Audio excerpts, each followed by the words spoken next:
Hello అండి, ఎలా ఉన్నారు? ఇలా నేను ఈరోజు మా బాబు బర్త్డే కోసం చేసుకున్న డెకరేషన్ని మీకు చూపించబోతున్నానండి. నేను ఫంక్షన్ హాల్ అదంతా వెళ్ళలేదు కానీ సింపుల్గా నేనే నా ఫ్యామిలీతో బర్త్డేని సెలబ్రేట్ చేయాలనుకున్నాను నా బాబుకి.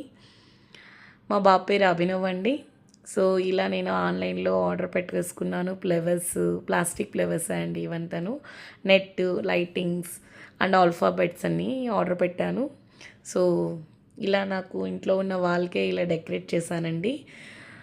మా బాబు 2 ఇయర్స్ బాబండి, సెకండ్ బర్త్డే కాబట్టి పిల్లలకి బేసిక్గా టాయ్స్ అంటే చాలా ఇష్టపడతారు కాబట్టి నేను చిన్న టాయ్స్ మా ఇంట్లో ఉన్న అటువంటి టాయ్స్తోనే నేను సింపుల్గా ఇలా డెకరేట్ చేశానండి. ఎలా ఉందండి నా డెకరేషను? ఇన్ కేస్ మీకు కూడా నచ్చినట్టయితే మీరు ఇలా ఇంట్లోనే సింపుల్గా తయారు చేయాలి, ప్రిపేర్ చేయాలి అని అనుకుంటే, డెకరేషన్ చేయాలనుకుంటే చేయండి.